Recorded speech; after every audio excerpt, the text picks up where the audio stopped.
If you think that you can't earn $1 million, I'm telling you that you can.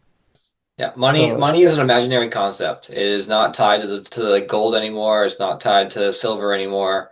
It is a made up construct of just a means of trade.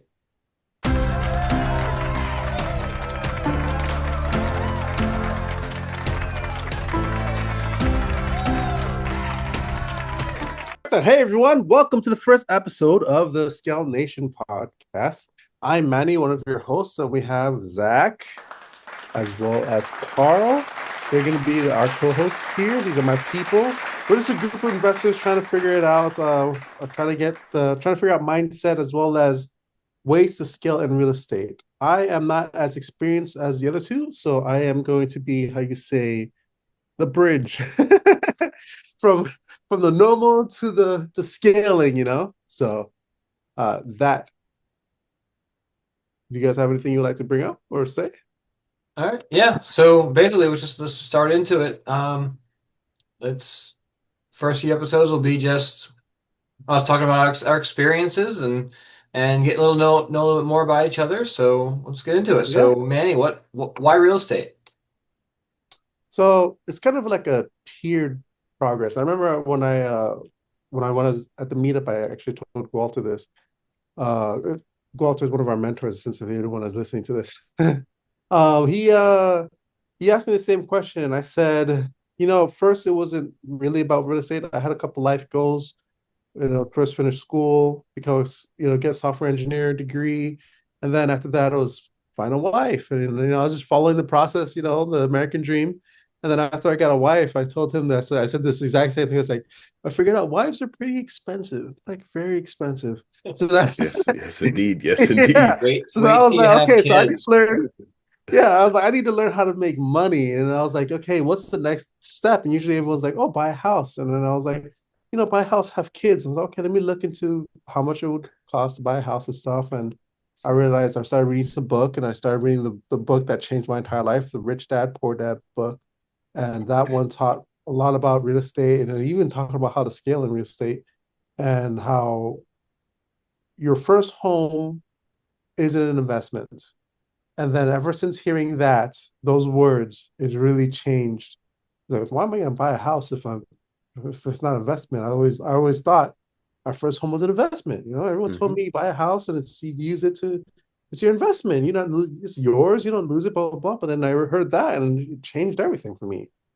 So after I heard that, I was like, okay, what else do I know about real estate? And then it was one book after another, and education That after education. I found myself in a bunch of masterminds. I found myself in a bunch of seminars and RIAs in Miami, learning more and more about real estate. And then I realized this is a way to scale. If I can do it right, and I do it the right way, I can scale to be insane. After I met Walter, it's like I've the vision was there. Someone who's doing it. All I gotta do is copy and paste. Copy and paste. Exactly. hey, I, Yeah, I got a question for you, Manny. yeah, yeah. So, is anybody in your family even know anything about real estate or invest in real estate, or do they just, own their homes or rent, and that's really all that they focus on? That's the thing, right? So in my immediate family, it was just owning homes. I remember when I was a kid, my father bought a home, and then we actually flipped it. And then we flipped it and resold it. So it was like a fix and flip type deal, but we lived in it. So I helped paint, I helped, fix drywall, we even paint the outside, as well as like change the carpet to tiles and all that. And we did all that, and we flipped it, and then we sold it. And I asked, why did we sell it? And because I was naive at the time. Like, why did we sell it? We just did all that work. And it's, well, yeah, because now we have more money and we're going to get another house. And then we bought that other house, and that was it. No more work was done. And then that was the end of that fix and flip journey, I guess. Right. So I guess it was like, oh, we upgraded, but then, okay, we hit the goal. So that's it. We're not going to do anything else after that.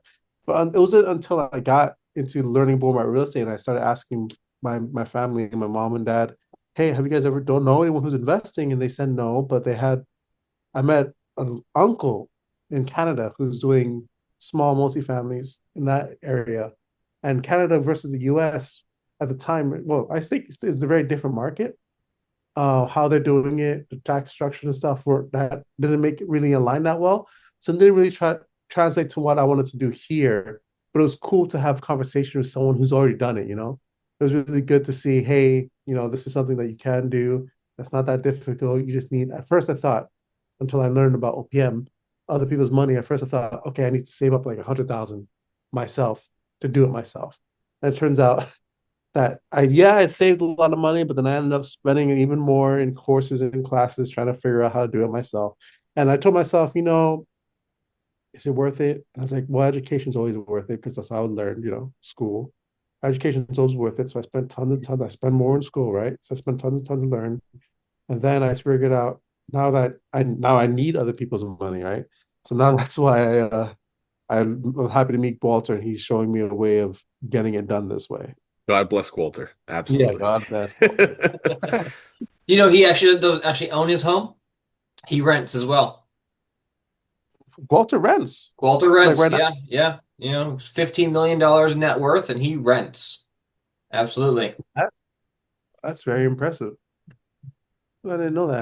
That's actually bananas. I actually didn't know that because you see his study and all of his like meetings and stuff, and you look at it and you're like, oh wow, like that. I want like a study that looks like that. It looks very Right. calm, Yeah. looks very collected, it looks very, you know, just portrayed like how his he sets his mind up to be, where it's like essentially his mind is categorized just like his, you know, background and his environment.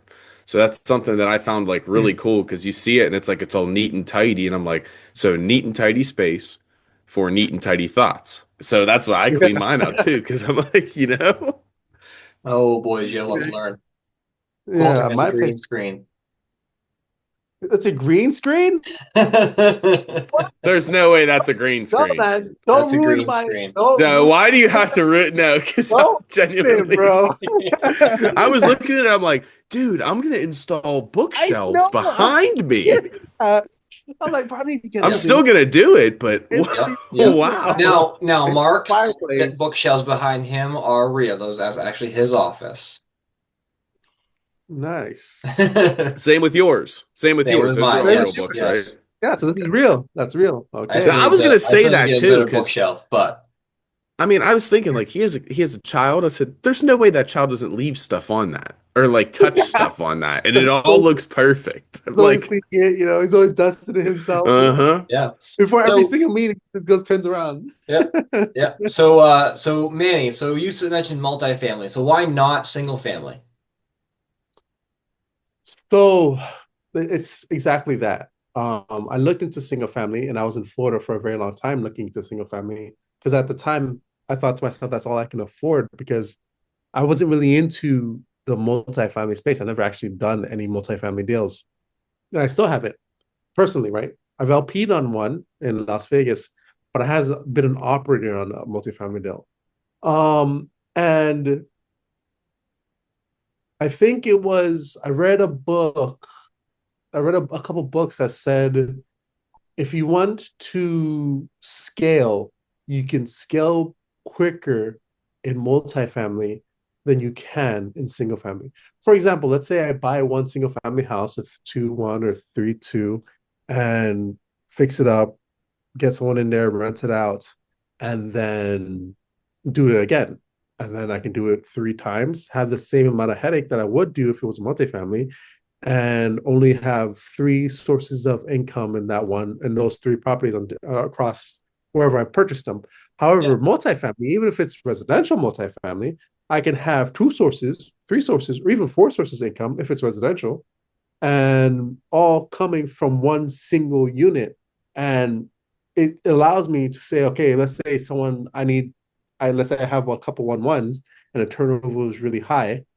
One person can leave, and I still have 3 people covering that one person while I try to get that person back in there. And say it's easier to scale that way Multifamily is in a multi lot easier to manage too. Under one, you have that one as roof well. and four doors, right? And Yes, four exactly. single Yeah. families, you got four roofs, you got four water heaters, you got yeah, four everything in single families. But Yeah. multifamilies, you're talking one roof. Yeah, it's also I read a book. It's also different clientele sometimes too. When you have a multifamily, is the people are more lax when it comes to, oh, something's not working. Because if you have single family, you have the people where they think if anything's not working, I need you to come and fix it right away. Multifamily, it's like they give you some type of leeway because they know, okay, he's coming, but here's like a lot of units to handle, and he has a team that's going to come here and structure it out. But most is like, this is your house. I need you over here right now. A lot of expectations set by you too, Yeah, training the tenant as well. yeah, exactly. And yeah, so I thought about that. Multifamily is a lot easier to scale, and I bought my first property to be a multifamily. And even if I did get a single family house as my first unit, I would still figure out a way to house hack it and turn it into a semi multifamily, like have people in one room and we share a kitchenette or something like that. So even then, I would still turn a single family into like a semi unstructured multifamily. Rent by the room.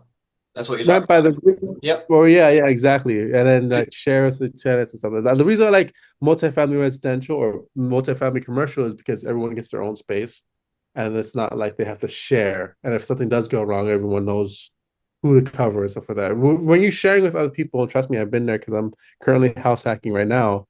You get to the point when something breaks, no one wants to do anything about it. They expect the other person to do something about it, and then you become the person that ends up doing everything with no appreciation. So Mhm. yeah. Yeah. Now I know how that feels. Absolutely. Even in multiple business relationships I've had, there's a very, strong quote that sticks with me. It's when the good or when the bad starts to outweigh the good, that's when the business partnership and relationship, that's when it needs to quit and cease. Like I actually even said that to Zach before I even started working or even got the option to work at Grace Valley. I even said that I was like, listen, I said I'm very loyal to who I work for. I've worked for three people, you know, and I ride that train with them, making them as much money until it turns into more of a like I'm not getting compensated what I should. And in turn, you know, you get what I'm saying though? Yeah, I get what you're Yeah. saying. It's just a Like, positive versus negative thing that's very, very valuable. Yeah, it's the same right. as when you're hiring Mhm. employees. Hire slow, fire fast, right? Take your time when hiring somebody, do your interviews, do your due diligence, and then if it's not working out, get rid of them as soon as possible. That's business. That's business. It is. And Exactly. I look at that too. You gotta be So because of you. go ahead. No, I was gonna ask you about some other stuff. Yes, I learned that too. When it comes to business, you gotta be really it's not about emotions, man. It's just business. And if you put your emotions first, you're gonna fail most of the times.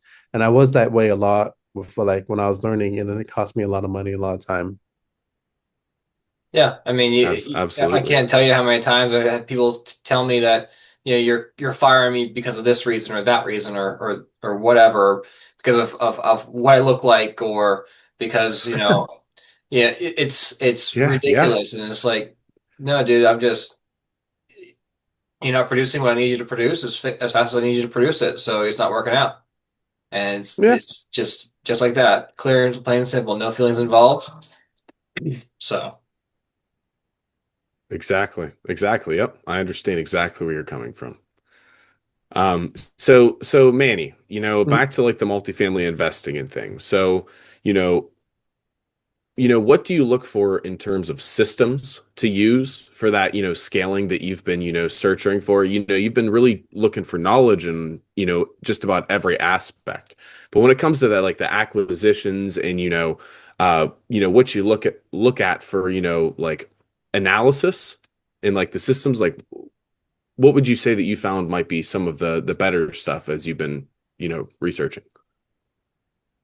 so I'll give you two stories about me. Was I grew up in Miami, and I was a homebody and I love the area. So I spent a lot of time trying to get something to work in South Florida. And I could never get anything to work, but it did teach me a lot of lessons. So one of the lessons that I learned was sellers sometimes are not realistic. I spoke to a bunch of brokers. I spoke to a bunch of even single family sellers, and they all wanted a price that they see in their head. not the price that the numbers, right? Not the numbers that I'm underwriting. And even when I say, okay, if I need to meet your price, let's sit down and let's try to get to this price together. Explain to me how you see what you're seeing, and maybe I'm not seeing what you're seeing, and we can work on it together. And if it requires us to do like sort of financing, meaning that they hold the note, or if it's like, okay, maybe they help with they help me with the repairs that you need to do, or anything that we need to do together to get to that price. They're not willing to do so because they were looking like, hey, this is like all cash offer. I want this and I want that. So when I swapped markets, and I swapped markets a couple of times, one in Indianapolis, Indiana, and one in I think it was Ohio as well. And then I came to Pittsburgh. Pittsburgh was my final market, and I was swapping. And I said, I'm just going to sit here and focus. And after I sat and focused, I learned a lot more about,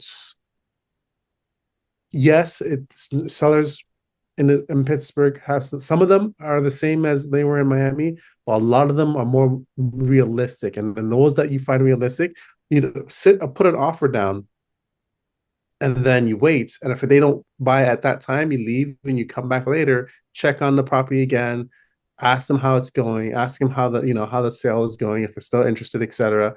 And sometimes you get offers, and then they're more willing to talk to you down at your number. What you'll find is a lot of sellers get emotionally attached to the property, Yes. especially the Right. single family people who have lived there. They'll get emotionally attached. So that comes with some kind of value to them. Um, but as investors, Right. the numbers have to work. Numbers first over everything. Yeah. And I also learned that realtors and brokers are not the same thing. They are not the same. Absolutely not. Realtors won't call they won't like work with you in an investor friendly way. I'm always thinking that they're always giving me deals that don't really work for me, and they're always giving me things that they don't really do much research on.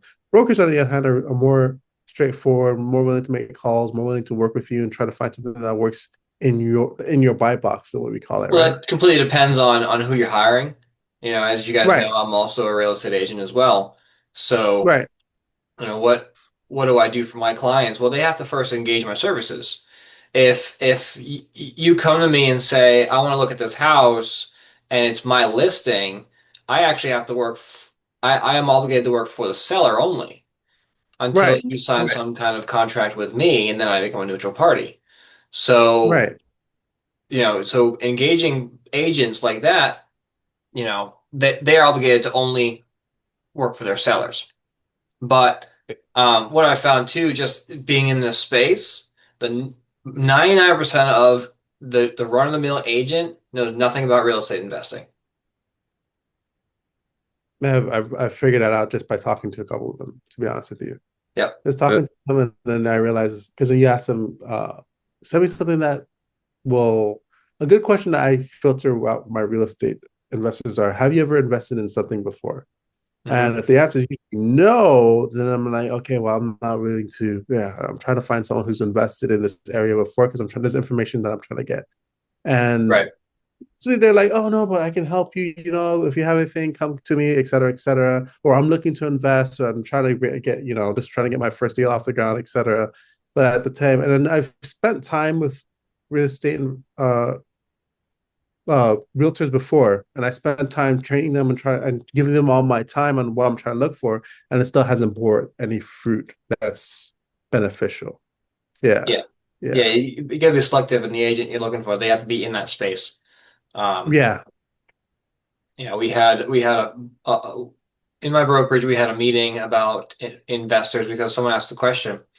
Um, so we all had a meeting, and as part of that meeting, I offered to continue to host a monthly meeting on education, try to teach them about investing because they wanted to learn. And believe it or not, nobody showed up.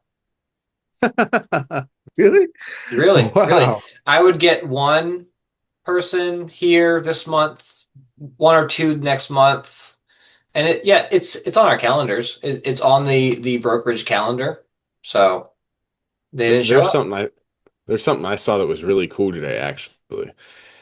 Zach and I were in a PNC Bank opening up a business, multiple business accounts for, our renovation business. And Right. Zach, I was going through the part of, adding money to the initial, accounts, and Zach was talking to somebody that does, real estate.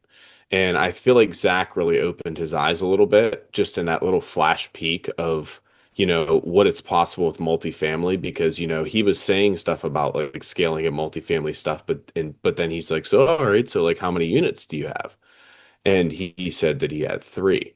So I would, and then Zach was like, well, yeah, I usually like my buy boxes, 20 to 100. And then the guy was like, well, I want to be from like 3 to 20. So it was somebody that looked like they immediately started rethinking what they were doing because he has, what, 3 units now that are all Three single units families. currently. He's also a real estate agent with a different brokerage than I am. But yeah, he was also looking at another 6 unit complex, a mixed use complex, 3 retail spaces and 3 residential spaces. And he said the sale price on that one is upwards of 700,000. And he's gonna go look at it, and maybe it was a good deal. Maybe they're paying great money. But Mhm. my first thought was it's a little high for 6 unit, considering that I just paid 1.22 for a 48 unit. And Right. I actually just paid 890,000 for an 18 unit. Hmm. I turned around when he said that, and I was like, I kind of like whenever, because I heard him, I was talking to him, and he goes, what did you buy it for? And he was like, or what are you looking at? And he was like 725,000. And then I'm sitting here thinking, I'm like, wait, Grace Valley was like 1.2 or 1.4. I was sitting here, I'm like, hmm. So he must be looking at the ones that are, no renovations required, just immediate, Turnkey. Yeah. passive income, you know. And if you have that, capital to do that, and that's what you want to do with it, go ahead. But I feel like there's with 700,000, I'm pretty sure you could, triple, quadruple that with just What doing what the I systems admired and about stuff that him we are though is learning. that he was doing something. He was doing something True. rather than someone's talking about it and not executing anything. Um, Right. Good. Go look at the properties. Good. Buy your 3 units and scale up from there. What I hope that I did in the conversation that I had with him was open his eyes a little bit to more of what's out there because in that quick conversation, I mentioned that I bought my first five with zero money out of my pocket. I bought my addition next four with zero money out of pocket, and I bought my next 6 units with $2,000 out of my pocket. So Wow. he asked me how I did that, and it's creative financing to learn how to do that. Right. Other people's money is the best leverage you could have. And whether it comes from the bank or whether it comes from investors, it's other people's money. I bought Grace Valley at 1.22 purchase price, 15,000 out of pocket. Wow. Other people's money. That's very nice. That's what I want to learn, right? That's why I want to be. That's why I'm. That's why I'm here. And then To Zach grow found me, and together, right? now, Grow together. yep, Yeah, together. exactly. Zach found And me, and that's what we're doing. So now yeah, it's a good thing on your point of that Carl. You said that sometimes there are turnkeys and stuff like that, and Zach didn't make it to where yes, he is doing something. But a lot of people just don't know how to scale. When I first started this, I was looking at turnkey properties because I thought, that is the best, safest, less risk in the market, right? You buy it, it has income 90%, and then you know that based on that 90%, that I'll be fine, right? I'll be fine if I hold this for 10 years or 15 years. If I keep it the occupancy high, I should be able to break even or make cash flow. However, you don't think about the long term as let's say it was 700,000. That's 700,000 you have locked into that deal over that time frame. And you don't Yeah. you don't feel way to scale that money.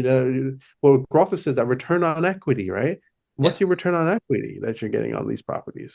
Yeah, very small on that one because the biggest thing is when you buy like that, when you buy stabilized and you buy completely renovated and finished, You go in with 20% down with a $725,000 purchase price. You're putting about $150,000 down payment plus your closing costs. And that's all money that's coming out of your pocket because it's going to be harder for you to find investors to do that with you because you can't refinance them out within a certain term. There's Right. no value add space for that property where you can force appreciation. You're actually going in and waiting for the market to appreciate on its own. To go up. Yeah. Exactly. Yeah. Whereas Grace, where we purchased at such a low price, 25,000 a unit, uh, we walked in, we got an appraisal the week after we closed, and it came back at double of what we bought it for. Wow. So we Uh, bought with equity and in really that. all that was done, and the big thing, There's already appreciation in there. Hmm.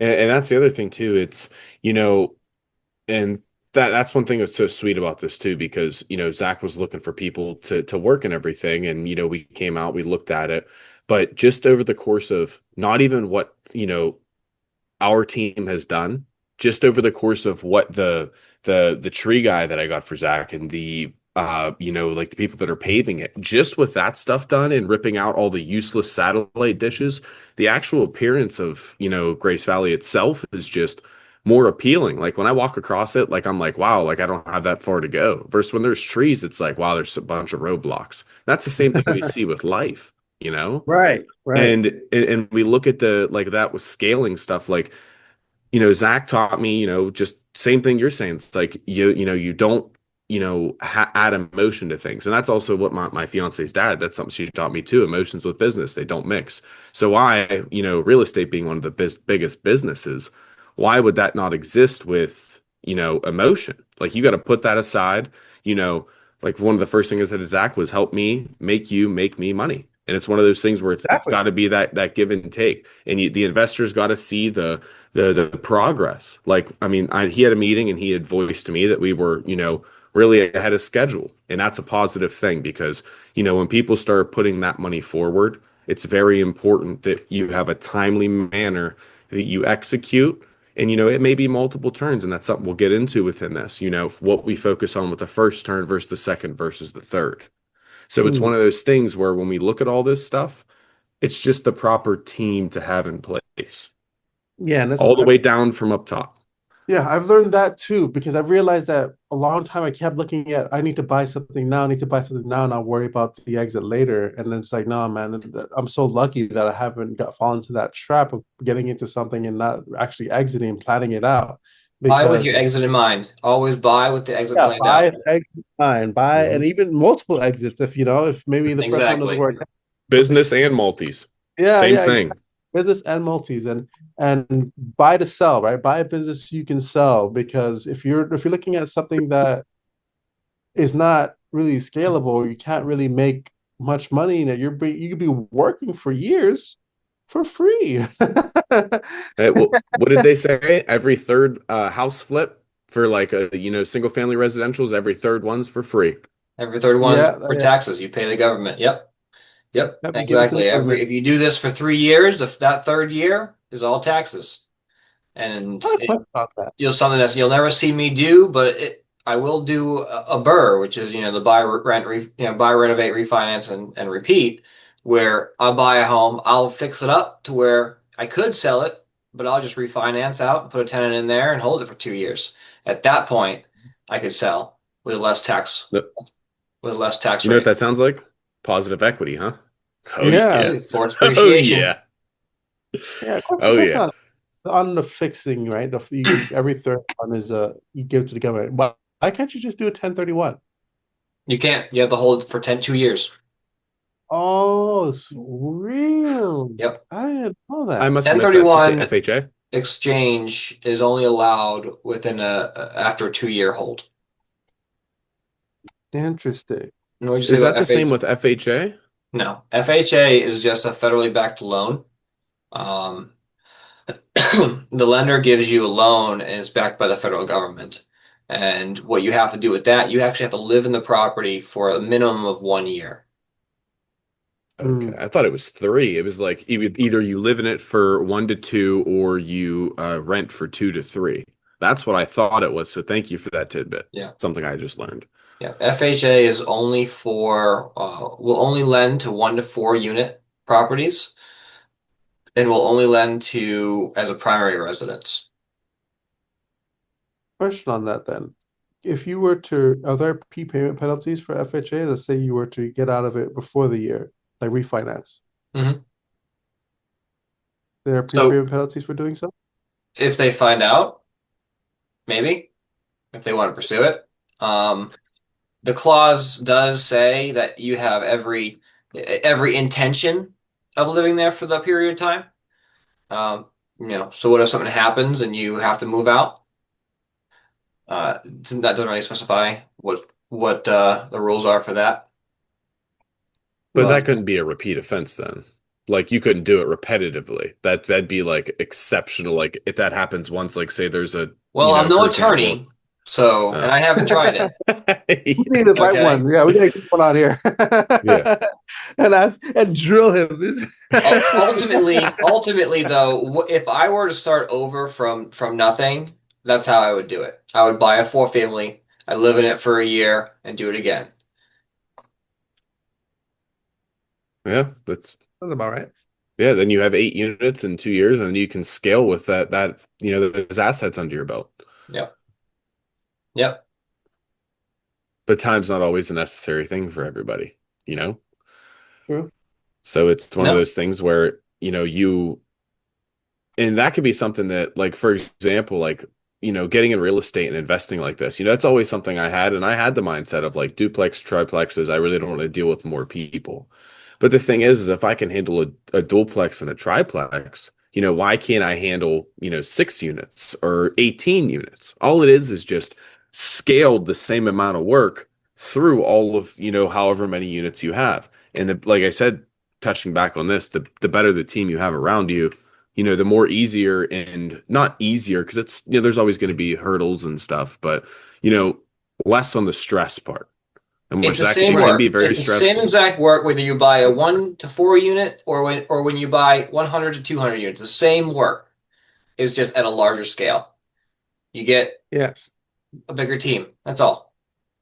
When I Yep. had when I had just my 17 units, it was just me, and Really? that became kind of tough. But I didn't have a team. But I think that also puts a fire under you, right? Because once you feel like, man, I need to scale, you're gonna be like, all right, I need to start making a team. I need to figure this thing out, right? Well, that's something I You learned don't have too. Just in the process of purchasing Grace Valley, I got it under contract in May, and we actually closed in September. So we kept pushing this date back quite a bit, and the reason for that ended up being because I had people coming in to lend to me, and it would fall out, or I wasn't qualified. And what I learned was I could have closed this a lot faster if I had just realized that I couldn't do it myself. Right? I had right. done everything up until this point by myself. So I did all 17 years by myself, and I was like, okay, I can do this. But yet, I needed to realize that I couldn't take on all of it myself. I needed to build a team. Once I And figured that's that out, we closed, and now we have another closing next week on and 18 then you units. close on another one even Hey, quicker, right? hey, And that's refinance it. out and You know, use that positive capital. Exactly. and you That's the feel like, I plan. need to get another person. You're like, Carl, get in here. Yeah. Dude, I came in there and his brother has even came out and helped us. But we have, the first, I would say 2 to 3 weeks were a lot slower than how I usually operate. We were learning the schematics of the building. We were learning that, certain buildings, they've been reinforced, they're safe and everything, but, some of them have a slight lean this way or that way. Some of them have the easiest way to pull a window, easiest way to pull a door. And we've gotten much more efficient. And that's the same thing with like, I can tie into like real estate knowledge too. The more that I read, the more that I even just watch little snippets on Facebook or like Instagram reels, I suck that information in. And then it's like, those social medias actually keep giving it to me. So it's like now it's like there's a lot of things that I haven't read books on, but when I start to pick up a book and I start reading about it, or I hear somebody talk about it in a conversation, I pick up real quick because it's like I already know bits and pieces. I just need those main ingredients to make the full Right. dish, you know? Yeah. So I really think everything is just learning, knowledge, but Yep. also work ethic What did I tell you and at the summit, action. right? What did I tell you at the summit? You're gonna go in there, you're gonna have all this knowledge thrown at you, but pick what? One thing. One thing, be a Learn one master at thing it. from a book, learn one thing from a conference, learn one thing and expand on that, and then go out and learn one more thing. I I'm read the pretty same sure I, books over and over and over again because every time I read a book, I gain one more thing. yep. Yeah. Yeah. That's exactly what I did when I was starting. I was like, oh, I can get a single family house, but if I learn more about multifamily, I can scale a lot quicker. And I can just keep scaling and scaling, right? So then I was like, all right, let me get focus on my one thing. I didn't purchase a house. I stayed down house hacking. And I stayed down learning this one thing over and over and over and over and over, repeating, read the same books, read the same, have the same, watch the same YouTube videos, and just like and get better, right? Get better. Talk to brokers. Get rejecting. Get used to getting rejection. Mhm. Get the emotion out of it. Rejection is good. Yep. Just Yep. hey, it I makes them put in change I Sales. put in something. over 40 offers before I locked down Grace Valley. See? And Hey, then it's also that, right? I also had to change my mindset because before I would fail and be like, I suck, It's my fault hey, that I failed. I didn't do this one thing right. Right. And then now I'm like, I failed. Whatever. There'll be another one. Yeah, but Whatever. I get exactly. did up. you I see? learned. I learned. Did you Without failure, you don't learn, right? Yeah. did you see them shout him out? Like this is the one thing that I found, like and like going to this event and stuff. It was out of the blue. It's not something I suspected or anything like that. Because I was just working on properties, going home at the end of the day. But then I Right. saw how the meeting talked about him, where it was like one of two people to actually close like 40 plus unit deals with essentially none down. And it's obviously, I would call him, my mentor and business partner now. Right. But it's like at some point I didn't know who this was. And I took a dive of confidence, a dive of faith because my word of mouth had run dry. It was one of those Right. things where I could get, a small $2,000, $3,000 job here, pay the bills, keep the food on the table and stuff. But then pull it in with him and his knowledge. It was like when he extended that olive branch, it was like, wow. So all the knowledge that, not only you too, because you've been involved in, the meetings and everything for a Right. lot more significant period of time than me. So I bring like the construction, you know, running a team like for that stuff to the table, and you guys provide, all of that knowledge. And every time you guys talk, like I already learned something from, Zach and you today, so it's like what you're doing is perfect because I think I know stuff. But in reality, sometimes I don't know anything about things. You don't know anything. You don't know All right, gentlemen. Let's anything. say we got about 15 minutes left on here. Let's go into what Scale Nation is. What are we doing here with Scale Nation? What are our thoughts?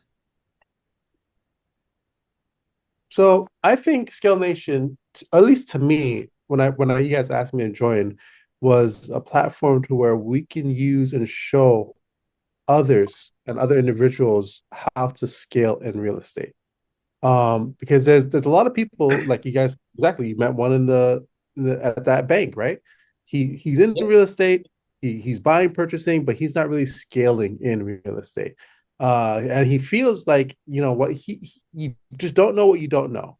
If you ask me, if you said, "Hey Manny, why are you wasting 2 years underwriting deals in Miami when there's no cash flow and it's only an appreciation, and you don't have that much, you don't have millions of dollars in your bank account?" I was like, yeah, but I just didn't know. I didn't know that I can go elsewhere, scale, become a Yep. millionaire in 2 to 3 years, and then come back to Miami.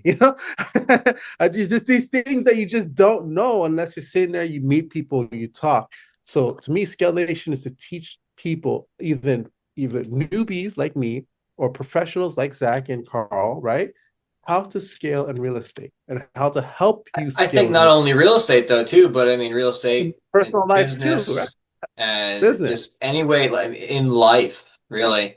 Because not only did I learn about when I scaled from my 17 to now my 80, um, I had to become a better person, a different person. I had to scale my well-being and myself in general, just basics of who I was and what I valued before I could continue further. Right. So Like, something I yeah. learned real quick was real estate is not passive income, even though it says it is. But real estate It's active, will hands-on. break you down, and will and if you are strong enough, you will be able to be rebuilt. Uh, so yeah, so Scale Nation started. It was a brainchild of mine about year and a half ago.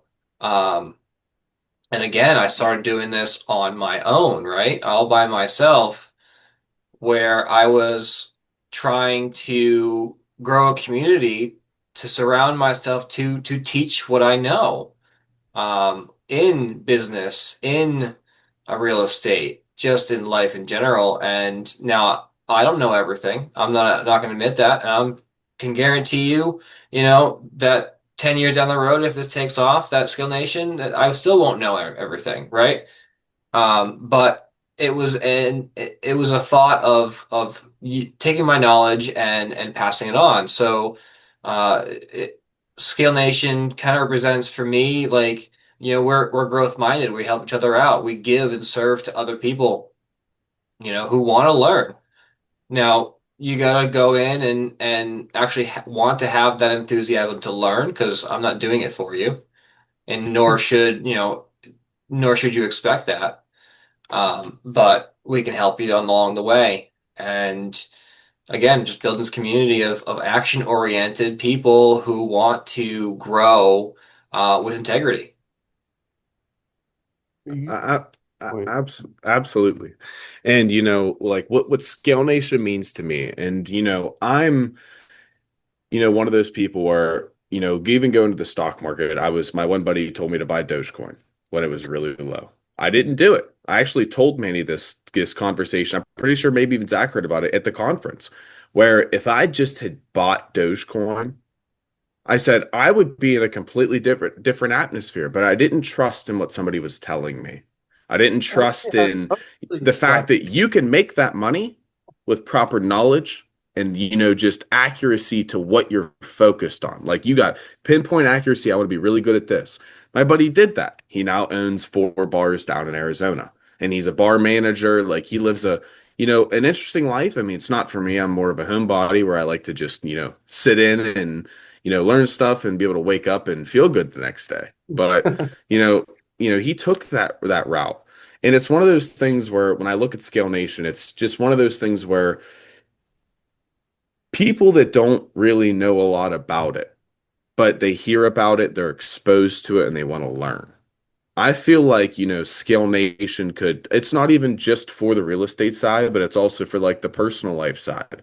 It's also for that, sometimes that you have to make this sacrifice to get this in life. And it may suck for a little bit. I did it with both my businesses, but I scaled appropriately and I got one of the best lifelines possible with Zach. So I scaled appropriately, made that Facebook message, got that Facebook contact, and it actually took about 2 to 3 weeks for us to actually get in contact. But it was because I was dealing with, an assistant and stuff, and I was like, hey, I'm doing this, this, and this. We got together, we called real late one night. It wasn't real late, it was like 6 or 7, but that's late for me because I'm up early. So, but and I scaled myself that way. I don't have a lot of knowledge in the real estate, but I'm here to offer what I know in the whole process of the renovation, the flipping, and everything. And through this, hopefully gain that knowledge. I mean, I And wouldn't expand wouldn't on have what we gone to know Zach. and continue to learn. Exactly. Yeah. And Exactly. I think Zach touched on it really well when he said it's not only about real estate, it's more about your mindset. And I think you need to scale to be successful in life, you need to scale in three things: your mindset, your relationships, and your personal your life, right? If you're not willing to scale in those three things, you're not really going to make much difference. No change is going to happen to you. You got to be. And when you said, "Oh, I didn't invest in Doge because you didn't trust," or I think it had nothing to do with trust. Just you just didn't know. You didn't know. If you were like him, if you and your mindset wasn't really in it, right? If you had that mindset to where like, okay, I've seen people in the past making a lot of money because Bitcoin went up before, right? We all saw Bitcoin go up. So if you had that mindset, it was like, all right, I don't know, but let me ask around, let me figure out. Even we ask him, let me talk, ask questions. And then you'd be like, okay, so yeah, let me just put a little bit. Yeah, it's a little risk, whatever. Take the risk and see what happens. And you took a risk, and maybe you wouldn't have made as much as he did because you didn't put as much as he did, but you would have made something, right? And that's the mindset that I had when because I was there when Bitcoin was rising up. My friend was like, "You gotta get into Bitcoin, man. It's only worth $1." And I was like, "Yeah, but it's only gonna be worth $1." Now look at it. Volatility. Yep. Yeah. Now Yep. look at And you know what? it. What I find interesting about Bitcoin, because one of my partners owns Bitcoin and he loves it and it works for him. But it's not looked at by the banks as liquidity. Did you know that? Right. The stock It can just evaporate. you can lend the banks will lend on your stock portfolio, not as high of a leverage as they do real estate, but they wouldn't touch his Bitcoin. That's I think it's changing now actually a little bit. Well, we'll Because there's a lot see. of there's a lot of sites that I've seen that they will actually let you It's loan starting to get formation. your Bitcoin. Yeah, it's getting that Uh-huh. form.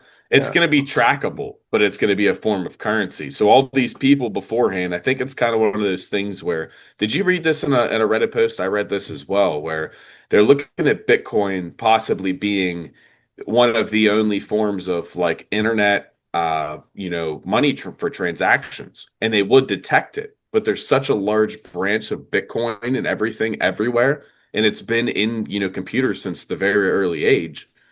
Did you ever read anything like, did you? I Yeah, saw a yeah. bunch of But studies. they're turning into there's some people even think that it's like it's gonna be a new standard, right? The Bitcoin standard. Well, Because they like, yeah, yeah. Yeah, it's and it's already there are some countries already taking it. When I was in El Salvador for my missions trip over the past summer, they would take US dollar and Bitcoin. exactly, right? Yeah. And if it's that where countries are willing to accept it now, then what does it say about the coin itself? Yep. Yeah. So, all right, gentlemen, Manny, why don't you close us out here? All right. So, 1 second here.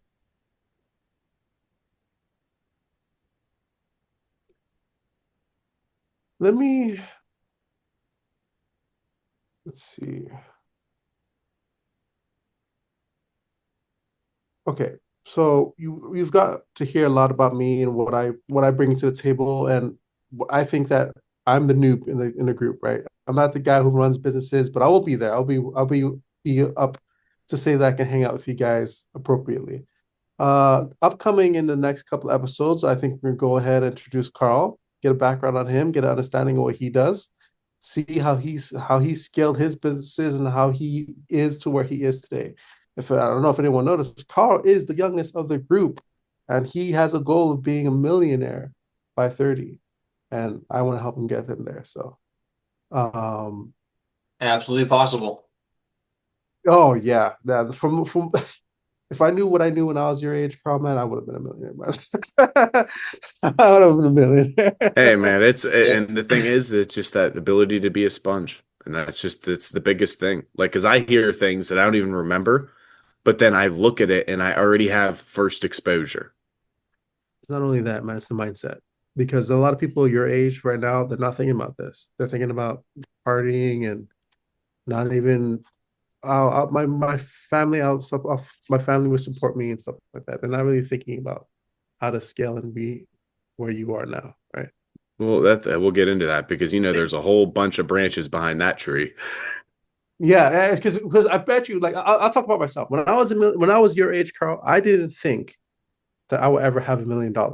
I think over the years in my entire life, I'd probably earn $1 million That's what before. yep, Yeah, right. I probably absolutely. earn it, but I'll never have it in my bank account or my net worth would never be a millionaire, right? So, but now after seeing these, going to these meetups and all this stuff, I see it, and it's changed me. It's changed me. And I'd say anyone who's listening to this podcast, if you think that you can't earn $1 million, I'm telling you that you can.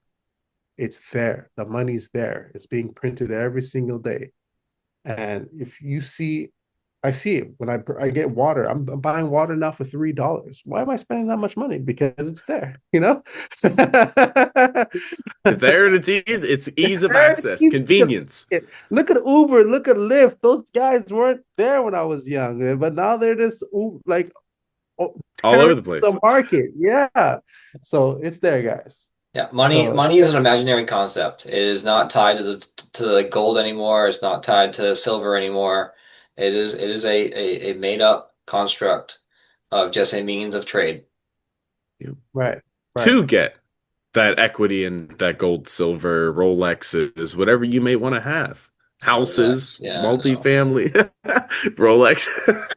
The Rolex. That might be a later episode thing. Yeah, we'll all be like, yeah, guys, look, look, look. Yeah, it's gonna stay stealthy. No, no, you forgot. You forgot what's at the top of it. Yeah, yeah. That'll be an episode, the Yep. Rolex episode. Yeah. Well, yeah, guys. So thank you for being a part of our podcast. I say, like they say, or every podcast, right? Subscribe, follow, leave a comment. Questions that you like to ask, I'll be out there. I'll be reviewing them, looking at them, and even I'll probably bring a question on our next Yeah. episode. And So find us at scalenationusa.com.